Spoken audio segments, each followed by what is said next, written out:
बिस्मिल्लाहिर्रहमानिर्रहीम। अस्सलाम वालेकुम।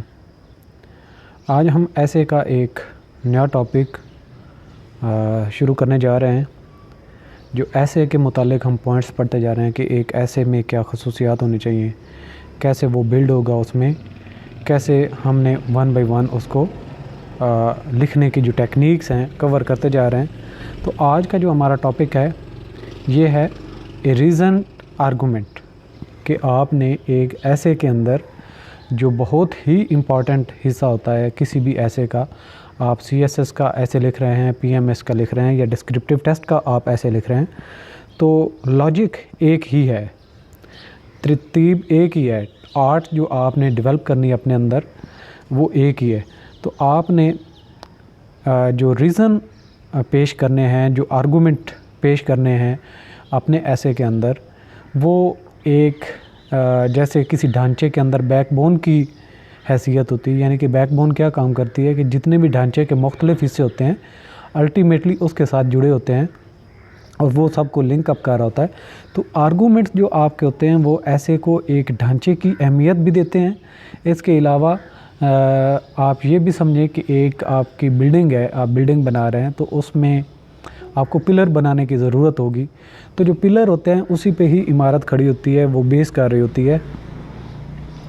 तो आपने जो पिलर बनाने हैं, ये जो आर्गूमेंट्स हैं वो वही अहमियत रखते हैं जैसे बिल्डिंग में एक पिलर की अहमियत होती है।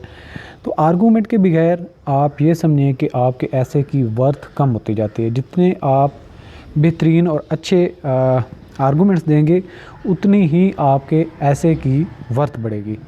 अच्छा, यहाँ पे कुछ पॉइंट्स मैं क्लियर करना चाहता हूँ।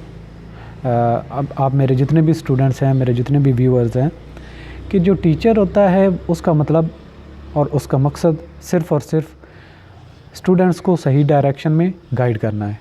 अब ऐसे एक ऐसा टॉपिक है, आप सिर्फ़ और सिर्फ रिलाई करें कि मैं एक एक चीज़ जो पढ़ाऊँगा सिर्फ़ और सिर्फ वही आपने अप्लाई करनी है, तो ये आपकी खामख्याली है, आपकी वीकनेस है। आपको जब एक चीज़ पढ़ाई जाए, एक चीज़ पॉइंट बताया जाए, तो आपने उस पर एक्सटेंसिवली वर्कआउट करना होता है। जब तक आप वर्कआउट नहीं करेंगे आपके मामलात, आपके प्रॉब्लम उसी जगह पे कायम रहेंगे। सिर्फ़ और सिर्फ जो एक टेक्निक्स हैं या जो हम बातें करते हैं मुख्तलिफ़ पॉइंट्स से, उन पे बातें कर लेना काफ़ी नहीं है।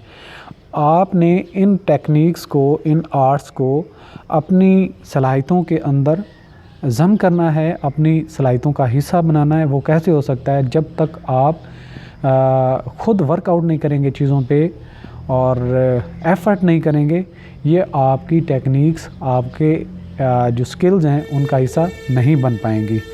तो क्लियरली जो चीज़ डिस्कस की जाए, जिस पे बात की जाए, आपने उसके ऊपर वर्कआउट करना होता है और उसको वर्कआउट करने के बाद ही वो आपकी ग्रिप में आ सकता है।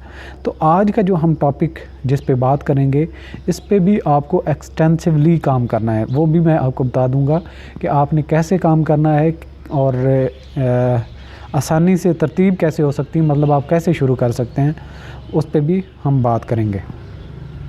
तो आज का हमारा टॉपिक क्या है? ए रीज़न्ड आर्गूमेंट।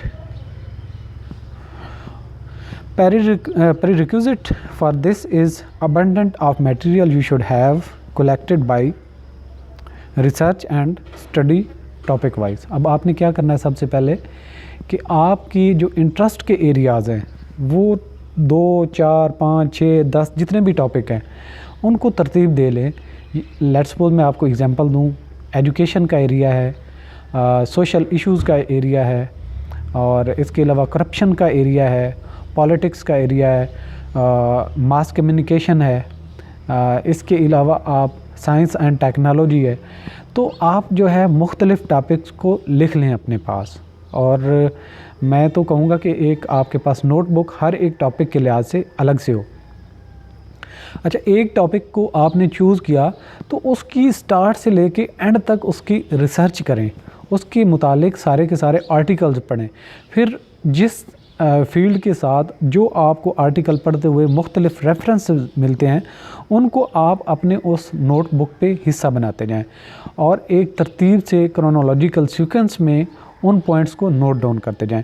और ये जो आपके आर्गूमेंट्स होते हैं, ये इनफैक्ट आर्गूमेंट्स वही होते हैं जो हक़ाइक़ मुख्तलिफ़ जगह पर कोट किए गए होते हैं, रेफ़र किए गए होते हैं, या मुख्तलिफ़ रिसर्च के मद में जो लोगों ने अपनी राय पेश की होती है, उसी को ही आप आर्गूमेंट कहेंगे।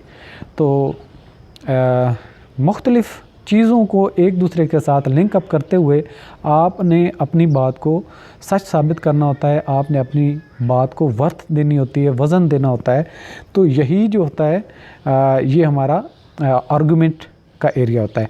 आपने क्या करना है यहाँ पे, अगर हम शुरू से ही बात करें तो आपने टॉपिक वाइज रिसर्च करनी है। और जब आप ऐसे में लिखने के लिए जाएं और एक स्टूडेंट एक लिस्ट देखे, 8 ऐसे हैं, 5 ऐसे हैं, 10 ऐसे हैं, जितने भी हैं, और उस लिस्ट में से आपको चूज़ करना पड़े, और फिर आप ये सोचें कि किस टॉपिक के मुतालिक आपके पास काफ़ी सारा मटेरियल है, तो मैं ये कहूँगा कि उसकी नालायकी और उसकी फेलियर की वो पहली सीढ़ी होगी।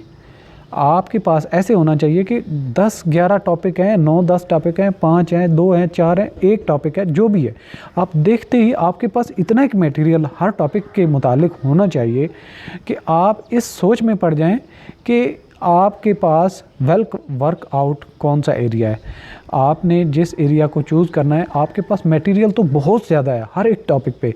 तो आपने सिर्फ़ और सिर्फ सोचना क्या है कि आपने उस मटेरियल को तरतीब से कैसे पेश करना है, तरतीब से कैसे लिखना है, ताकि जो आपका जो टॉपिक है उस पे आपकी जो है वो समझ आ सके दूसरे को। और जो हम टेक्निक्स मुख्तलिफ पहले बात कर रहे हैं जिस पे, तो प्रीरिक्विजिट क्या है उसके लिए कि आपके पास हर टॉपिक के मुतालिक अबंडेंट ऑफ मटेरियल होना चाहिए, जो कि आपने ख़ुद कलेक्ट किया हो, मुख्तलिफ आपने स्टडीज़ की हैं और टॉपिक वाइज आपने रिसर्च किया है, और आपके जो आर्गूमेंट्स हैं ऑलरेडी आपके पास टॉपिक वाइज पड़े हुए हैं, सिर्फ़ और सिर्फ आपने देखना है। और आपको जब एक पूरा टॉपिक आप पढ़ेंगे, स्टडी करेंगे, रिसर्च करेंगे, तो उससे जो आप कुछ हक़ाइक़ लिख के नोट करेंगे तो वो आपको देर पा याद रहेंगे। वो ये नहीं होगा कि आपको भूल जाएं और आपको रट्टा भी नहीं लगाने पड़ेगा। आप सिर्फ एक नज़र से देखेंगे तो आपको वो याद आ जाएगा कि फ़लाँ आपने आर्टिकल पढ़ा था, उसमें ये बात लिखी हुई थी और आपने वो बात पसंद की थी और नोट डाउन की थी, तो अल्टीमेटली वो आपकी मेमोरी का हिस्सा बन जाएगी। तो जिन लोग ऐसे करते हैं कि कोई ऐसी बुक ले ली जिस पे मुख्तलिफ़ कोटेशंस हैं, रेफरेंसेस हैं, और उनको सिर्फ़ और सिर्फ नोट डाउन कर लें या अंडरलाइन कर लें, तो वो याद नहीं होते। आपकी मेमोरी का हिस्सा वो तभी बनते हैं जब आप स्टडी एक्सटेंसिवली करते हैं, रिसर्च करते हैं टॉपिक वाइज, एक टॉपिक को समझने के लिए, जहाँ से वो चीज़ वजूद में आती है, जहाँ से उस पे बहस शुरू होती है, और अल्टीमेटली मुख्तलिफ़ जो लोगों ने उस पे रेफरेंसेस दिए होते हैं या उस पे रिसर्च करने के बाद नताइज दिए होते हैं, जब आप उन पे वर्कआउट करते हैं तो वो आपकी मेमोरी का एक बड़ी तेज़ी से हिस्सा भी बनता है और आपकी ग्रिप भी तभी बनती है। तो आप ये सिर्फ़ और सिर्फ समझें कि आर्गूमेंट के टॉपिक को आप मेरे से समझ लेंगे, पढ़ लेंगे तो आपका ये एरिया कवर होगा, तो ये गलत होगा। तो इसलिए मैं सिर्फ़ और सिर्फ आपको गाइड करता जा रहा हूँ कि आपने इसको स्टार्ट कैसे करना है और आपने बिल्डअप कैसे करना है अपने आप को। इसके बाद है your material topic wise should comprise. जो आपका मटेरियल है, जो आपकी कोट्स हैं, जो आपके आर्गूमेंट्स हैं, या जो आपके मुख्तलिफ आपने पेपर में रेफरेंसेस देने होते हैं, वो किस किस शक्ल में हो सकते हैं। एक तो जो फैक्ट्स एंड फिगर्स होते हैं नंबर 1 पे, जो फैक्ट्स हैं, जो हक़ाइक़ हैं उस टॉपिक के मुतालिक। इसके अलावा दूसरे नंबर पे जो मुख्तलिफ़ लोगों ने उनके मुतालिक आइडिया दिया होता है, या फिर तीसरे नंबर पे वो लोग होते हैं जिन्होंने अपनी वर्किंग की होती है, या जो पहले से ऑलरेडी स्टडी एग्जिस्ट कर रही होती है, उसके मुतालिक अपनी ओपिनियन पेश करते हैं। और जो टॉपिक आप जिस पे काम कर रहे होते हैं उसमें जितनी भी ग्लासरी यूज़ हुई होती है, आपकी जो टर्मिनोलॉजी यूज़ हुई होती है, उसके मुतालिक हर टर्मिनोलॉजी की सही सही डेफिनेशन का आपको पता होना चाहिए। इसके अलावा 5वें नंबर पे आपके पास क्वांटिटेटिव डाटा होना चाहिए। क्वांटिटेटिव रिसर्च की बेसिस पे आपके पास फैक्ट्स एंड फिगर्स होने चाहिए। ईयर वाइज किसने कौन कब रिसर्च की, उसने नताइज कौन से अखज़ किए, उसने ऑलरेडी कौन सी स्टडी मौजूद थी जिसको रिव्यू किया और उसकी स्टडी को अपडेट किया। इसके अलावा 7वें नंबर पे होगा कुरान और हदीस के जो रेफरेंसेस हैं वो भी आपने रेफरेंस में डालने होते हैं। तो ये भी आपके पास टॉपिक के मुतालिक जो भी कुरानी आयात हैं या अहादीस हैं, उन पे जब आप मुताला करेंगे तो आपको मिलती जाएंगी जो आप उनको कोट कर सकते हैं। और ये आपके बेसिक बिल्डिंग ब्लॉक्स होते हैं। और जितने आप फैक्चुअली बात करेंगे, आइडियाज़ दूसरों के शेयर करेंगे, ओपिनियन लोगों की शेयर करेंगे, अच्छी डेफिनेशंस प्रोवाइड करेंगे, क्वांटिटेटिव डाटा रिसर्च बेसिस पे रिज़ल्ट्स को कोट करेंगे, आपकी कोटेशंस होंगी, कुरान और हदीस के रेफरेंसेस होंगे आपके ऐसे के अंदर, तो आपके ऐसे की वर्थ बनेगी। और यहाँ पे इम्पॉर्टेंट एक और बात है कि आपने तरतीब रखनी होती है। मतलब आप आगाज़ से लेके अंजाम तक किसी भी बात को जब लेके चलते हैं तो उसमें जो अप्स एंड डाउन्स होते हैं वो सारे के सारे आपने कवर करने होते हैं। नेक्स्ट आता है your arguments will work like pillars of any building, so build them beautifully. तो आपके जो आर्गूमेंट्स हैं, जो आपके फैक्ट्स एंड फिगर्स हैं, ये एक बिल्डिंग में जैसे पिलर्स की अहमियत होती है, तो पिलर को तरतीब में सीधे ही रखें तो बेहतर होता है। कोई एक पिलर ऊपर हो और एक दूसरा नीचे हो तो बिल्डिंग की ना वो ताकत पकड़ सकती है, ना उसकी हमवार शक्ल हो सकती है, ना उसकी जो आप छत बनाएंगे वो इक्वल हो सकती है, आपको प्रॉब्लम ही प्रॉब्लम देगी। तो जो आपने पिलर बनाने हैं वो आपके आर्गूमेंट्स ही हैं और उनको आपने सही तरीके से ऑफ़र करना है ताकि जो रीडर है वो बोर ना हो जाए। सिर्फ़ और सिर्फ आप number of course, number of अहादीस, नंबर ऑफ़ कुरानिक रेफरेंसेस और फैक्ट्स एंड फिगर और क्वांटिटेटिव डाटा जो इन्फर कर रहे हैं, सिर्फ़ और सिर्फ डालने की हद तक नहीं है कि आपने जो बड़ा डाटा डाला है, आपने रेफरेंसेस भी दिए हैं, रेलिवेंट होने चाहिए। रेलिवेंट कब आ सकते हैं? जब आपने उस टॉपिक के मुतालिक ठीक तरीके से डिटेल में काम किया हो। इसके अलावा independent this have no significance but when you use in a technical way then these gave worth to your article. कि इंडिपेंडेंट आप किसी भी फैक्ट्स को, ओपिनियन को, कुरानिक हदीस को, कुरानिक आयात और हदीस को जो अलग अलग से होंगे तो वो एक अपनी अहमियत तो उनकी अपनी जगह पे होती है, लेकिन इतने फिट वो नहीं लग रहे होते जितने आपके आर्टिकल में एक सही तरीके से आप उनको फिट ना करें। तो ये आपके ऊपर डिपेंड करता है कि आप इस आर्ट को कितना ब्यूटीफुली बेहतर करते हैं। और जब आप इसको वर्कआउट करेंगे तभी ही ये मुमकिन होगा कि आप उसको ब्यूटीफुली यूज़ कर सकें। मतलब आप एक तरतीब से लेके चलेंगे, तरतीब से उनको यूज़ करेंगे, तभी उनकी वर्थ ऐड होती जाएगी। ओवरऑल आप ऐसे के दरमियान में, ऐसे के एंड में कहीं वैसे अपनी मर्ज़ी से अंधाधुंध आर्गूमेंट्स पेश कर दें तो उनकी कोई वो ब्यूटी नहीं देंगे, कोई वो हुस्न नहीं बनाएंगे आपके आर्टिकल का। हाँ, जब आप कहीं पे बात कर रहे हैं तो साथ में रेफरेंस दें कि ये जो मैं बात कर रहा हूँ ये फ़लाँ किसी आर्टिकल में फ़लाँ राइटर ने बात की थी, तो वो आपकी जो राइटिंग की वर्थ बढ़ जाएगी। इसके बाद आता है it is not mandatory that every individual writing an essay should have same points of view and direction. ज़रूरी नहीं है कि आप अनएम्प्लॉयमेंट पे बात कर रहे हैं तो 10 लोगों ने अनएम्प्लॉयमेंट पे बात पहले से की हुई है तो उनके सेम व्यू पॉइंट और सेम डायरेक्शन हो, ये ज़रूरी नहीं है। बल्कि आपकी जो रिसर्च है वो आपके आइडियाज़ पे मुश्तमिल है। आपने जो आर्टिकल लिखना है, आपने उन पे जो भी आपने पेश करने हैं हक़ाइक़ या जो आपने मटेरियल ऑफ़र करना है, तो ये आपकी रिसर्च की बेसिस पे आपका पॉइंट ऑफ व्यू दूसरों से अलग होगा।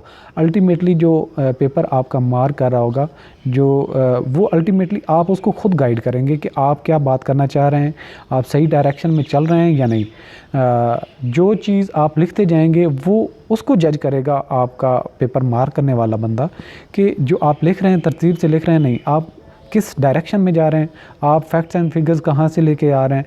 तो जब आप इंडिपेंडेंट आपने वर्कआउट किया होगा, आपका अपना काम बेहतरीन होगा, तो कोई बात नहीं है, आप किसी भी डायरेक्शन में उस पॉइंट को लेके चले जाएं। अगर वो सही तरीके से है, सही कंक्लूजन उसका बेस कर रहा है उन्हीं फैक्ट्स एंड फिगर्स पे जो आपने ऑफ़र किए हैं, और जो आप बात कहना चाह रहे हैं फैक्ट्स एंड फिगर्स भी उन्हीं को ही सपोर्ट कर रहे हैं, तो आपकी राइटिंग जो है वो वर्ती होगी। इसमें आगे चल के instead you will guide your reader, जो आपका रीड करने वाला है उसको आप खुद गाइड करेंगे, आप ठीक कर रहे हैं या गलत कर रहे हैं। What he should expect you, जो तुमसे वो तवक्को करेगा ये खुद ही आपने बुनियाद उसकी रखनी होती है। As you will keep on building your logic and complexity of ideas you have to logically conclude the topic. जब आप उस पर बात कर रहे हैं, जब आप उसको बिल्डअप कर रहे हैं, लॉजिक दे रहे हैं, कम्प्लेक्सिटी की तरफ लेके जा रहे हैं, आइडियाज़ मुख्तलिफ शेयर कर रहे हैं, तो फिर उन्हीं को आपने एक कंक्लूसिव वे से उस टॉपिक को लॉजिकली कंक्लूड करना होता है। ये आपसे एक्सपेक्ट कर रहा होता है आपका पेपर मार्क करने वाला बंदा। तो आप खुद ही गाइड कर रहे होते हैं अपने रीडर को, वो आपसे एक्सपेक्ट नहीं करता, बल्कि आप खुद उसकी एक्सपेक्टेशन को सही और गलत साबित करते हैं। जब आप सही तरीके से सही डायरेक्शन में जो वो आपसे एक्सपेक्ट कर रहा है उसी डायरेक्शन में चल रहे हैं तो आपको वो अच्छे मार्क्स देगा। जब आप कभी कोई बात कर लेते हैं, कभी कोई बात कर लेते हैं और आप जो रीडर है उसका इंटरेस्ट भी खो देते हैं कि आप बात क्या कहना चाह रहे हैं, आप कभी मशरिक़ में चले जाते हैं, कभी मगरिब में चले जाते हैं, कभी आसमान पे, कभी ज़मीन पे, तो इस तरह से ऐसे नहीं लिखा जाता। सिर्फ़ और सिर्फ वर्ड काउंट नहीं होता, बल्कि आपकी ये एक आर्ट ऑफ आर्टिकुलेशन है। जो आपका रीडर है वो इंटरेस्ट ले कि आप एक नई बात और एक तहकीक पे करने के बाद ये चीज़ राइट कर रहे हैं, तो वो उससे गेन कर रहा है, उससे नॉलेज उसको हासिल हो रहा है, उसको इंटरेस्ट पैदा हो रहा है, वो एक पर्सनैलिटी के मुतालिक, वो किसी मसले के मुतालिक जांच पड़ताल वो भी करना चाहता है, तो उसको एक नए आइडियाज़ मिल रहे हैं, तभी वो आपको जो है अच्छे मार्क्स देगा। तो आपके अपने हाथ में होता है कि आप अपने पेपर मार्क करने वाले को किस डायरेक्शन में, किस तरफ लेके जाते हैं। इसके बाद आता है in practice you are expected to. आपसे एक्सपेक्टेशन क्या की जाती है जब आर्गूमेंट्स आप पेश कर रहे होते हैं या जो आप राइटिंग ऑफ़र कर रहे होते हैं, तो उसमें आपसे क्या एक्सपेक्टेशन होती हैं। Select only relevant points to your topic. Your argument should not mere arguments, instead these should advocate your point of view. बहुत इंपॉर्टेंट बात है और हर एक यहाँ पे जो बात की जाएगी ये जो पॉइंट्स में है ये इम्पॉर्टेंट बात है और आपने इस पर वर्कआउट करना है। यहाँ पे ये बात लिखी कि आपके जो आर्गूमेंट्स हैं आपके पास 100 हैं, 1000 हैं, जितने भी आर्गूमेंट्स हैं अलग बात है, लेकिन आपकी जो राइटिंग है, जो आपके आर्टिकल है या जो आपका पॉइंट ऑफ व्यू आप बात करना चाह रहे हैं उसके साथ मैच करते हुए, उसके साथ जो रेलिवेंट है जो आप बात करेंगे उसके मुतालिक आपका जो आर्गूमेंट है वो रेलिवेंट होना चाहिए जो आप बात कर रहे हैं।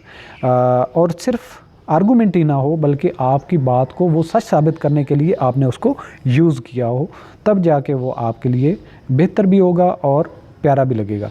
दूसरे नंबर पे होगा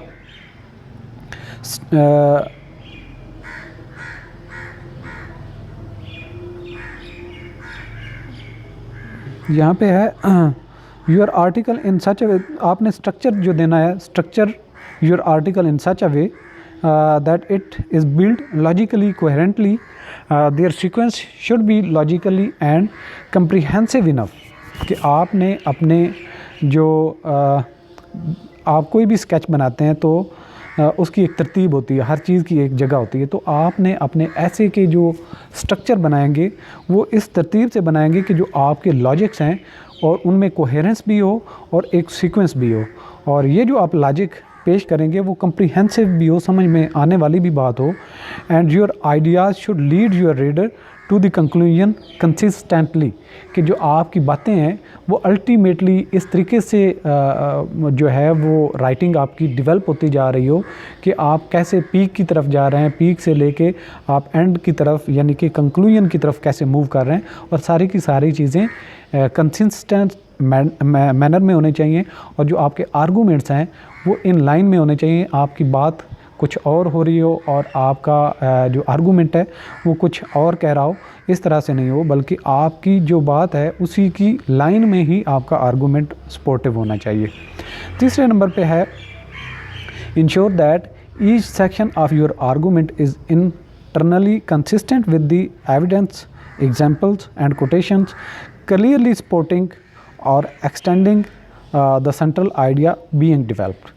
तो आपने ये यकीन दहानी करानी है कि जो आपके आर्गूमेंट्स हैं वो एक तरतीब से डेवलप हो रहे हैं, उनके अंदर इंटरनल कंसिस्टेंसी है, और आप उसकी शवाहिद के लिए एग्जाम्पल्स और जो कोटेशन दे रहे हैं वो क्लियरली उसको सपोर्ट करते हों और एक्सटेंड करते हों जो आपका सेंट्रल आइडिया है जो आपने डेवलप किया हुआ है उसी की लाइन में वो घूम रहे हूँ, आपकी जो माइंड में पॉइंट ऑफ व्यू है आपका उसी को सपोर्ट करते हुए वो कंक्लूजन की तरफ आपको लेके जा रहे हूँ। तो जो भी आप एक सेगमेंट बनाएंगे उसके अंदर जो आपके फ़र्ज़ किया पैराग्राफ बात करते हैं तो पैराग्राफ के अंदर एक बात क्लियर लिखी होनी चाहिए, एक कंप्लीट बात होनी चाहिए, और उस पैराग्राफ में जब कंप्लीट बात लिखी तो उसके रेलिवेंट ही आपका आर्गूमेंट हो, और अगले पैराग्राफ की तरफ जब मूव आप करें तो उसके साथ जो मैच करता हो आपका आर्गूमेंट और फिट आता हो वही आपने पुट करना होता है। इसके बाद चौथे नंबर पे है take into account alternative points of view और interpretations of the material you have used. तो आप मुख्तलिफ जो हैं सिर्फ़ और सिर्फ एक ही चीज़ का हवाला ना देते जाएं, बल्कि आपके पास अल्टरनेटिव भी हों, हक़ाइक़ भी हों, ओपिनियन भी हो, हदीस भी हो, कुरान की आयत भी हो, और मुख्तलिफ जो आपके पास रेफरेंसेस हैं वो आपके पास ऑप्शंस अवेलेबल हैं और उनको आप यूज़ करते जा रहे हैं। तो मतलब सिर्फ़ और सिर्फ एक पे कि किसी कोटेशंस पे आप रिलाई कर रहे हैं, एक एरिया को आपने स्ट्रॉन्ग किया हुआ है, सिर्फ़ और सिर्फ कोटेशंस आपने याद किए हों, उन्हीं से आप सपोर्ट कर रहे हैं, तो ऐसे नहीं होगा। आपके पास जो भी हमने पहले बात की है, फैक्ट्स एंड फिगर्स हैं, क्वांटिटेटिव डाटा है, और इसके अलावा ओपिनियन है, डेफिनेशंस हैं, तो सारी चीज़ें उसमें मिक्स होनी चाहिए, हर एक चीज़ का रंग उसमें होना चाहिए ताकि रीडर को एक इंटरेस्ट रहे उसमें। तो ये तो ओवरऑल थी हमारी ऐसे के मुतालिक जो आपने आर्गूमेंट्स पे काम करना है, आपको रिसर्च करनी है, आपको टॉपिक वाइज आपने मटेरियल इकट्ठा करना है, फिर उसको आपने एक तरतीब से लेके चलना है, फिर आपका जो सेंट्रल आइडिया है उसी को सपोर्ट करता हो, फिर उनके अंदर कंसिस्टेंसी होनी चाहिए, कोहेरेंस होनी चाहिए, और जो कंक्लूजन है वो एक तरतीब से होना चाहिए। ये सारी की सारी बातें कब सच साबित होंगी? जब आप ख़ुद को एक टॉपिक के अंदर एंगेज करेंगे, वर्कआउट करेंगे, स्टडी करेंगे, और आप रेफरेंसेस और जो आर्गूमेंट्स है वो मुख्तलिफ इकट्ठे करेंगे, तभी आपकी जो राइटिंग है वो स्ट्रांग होगी। ये जो आपकी हमने सारी बातें की हैं वो आपको समझ भी आएगी और इन पे आपको इससे फ़ायदा भी होगा। तो इस टॉपिक के एंड पे मैंने आप लोगों के लिए एक एक्सरसाइज रखी है कि आपने आर्गूमेंट्स पेश करने हैं, मुख्तलिफ़ चीज़ें आपने स्टडी करने के बाद 20 जो हैं आपने आर्गूमेंट्स किसी भी शक्ल में, ओपिनियन, रेफरेंसेस, कोटेशंस, और ये जो सारे पॉइंट्स हैं आपने 20 ऑफ़र करने हैं। टॉपिक होगा आपका पॉवर्टी के मुतालिक। Offer your arguments about the poverty should relevant, coherent और consistent and authentic at least 20 होने चाहिए पॉइंट्स। अब पॉवर्टी है क्या, इसकी डेफिनेशन भी हो सकती है, पॉवर्टी आती कैसे, वजूहात इसकी क्या होती हैं, इफ़ेक्ट्स क्या होते हैं, अल्टीमेटली इसको आप कैसे एलिविएट कैसे कर सकते हैं, और इसका कंक्लूड आप कैसे कर सकते हैं। तो ये तरतीब हो सकती है। आपने किसी एक टॉपिक पे बात नहीं, किसी एक गरीब इंसान पे आपने नहीं लिखना शुरू कर देना कि वो पुअर है तो उसके साथ ये है, ये आपने जनरल नहीं होना, स्पेसिफिक नहीं होना, और एक तरतीब से टॉपिक को आपने कंसंट्रेट करना है। पॉवर्टी, ओवरऑल पॉवर्टी टॉपिक होगा, और 20 आपने एक सिर्फ़ और सिर्फ आर्गूमेंट्स एक तरतीब से पेश करने हैं, जो आप सेगमेंट में कह सकते हैं कि इंट्रोडक्टरी पार्ट में ये आएंगे, बाकी पार्ट में आएंगे, आउटलाइनिंग में और कंक्लूजन में, तो ये आपके सारे के सारे आएंगे। तो आप उनको कितनी खूबसूरती से पेश करते हैं, आपके पर्सनैलिटी को वो अल्टीमेटली रिप्रेजेंट कर रहा होगा। और मुझे आपने ये सबमिट करवाने होंगे, जो हमारा व्हाट्सएप ग्रुप बना हुआ है, उसमें आपने अपनी अपनी राइटिंग, आपका ऊपर नाम, रोल नंबर होना चाहिए, और नीचे जो है आपकी सारी वर्किंग होनी चाहिए, और उसके बाद मैं उसको मार्क करके आपको नंबर दूंगा। ये 20 मार्क्स की आपकी एक्टिविटी होगी, और इसी एक्टिविटी को करने से पहले आपने ठीक ठाक इस टॉपिक पे काम करना है। काम करने के बाद आपने ये एफ़र्ट करनी है। ये नहीं है कि मैंने दिया आज आप और कल आप इस पे काम करके मुझे सबमिट करवाना शुरू कर दें। आपने 4-5 दिन इस पे काम करें, स्टडी करें, और उसके बाद एक क्वालिटी हो, यानी कि पॉवर्टी का जो टॉपिक है आपके अल्टीमेटली इसी में कवर हो जाए कि दोबारा आपको आर्गूमेंट इसके मुतालिक अलग से जमा ना करना पड़े। तो मुझे इजाज़त दीजिए, नेक्स्ट नए टॉपिक के साथ मिलेंगे। अल्लाह हाफ़िज़।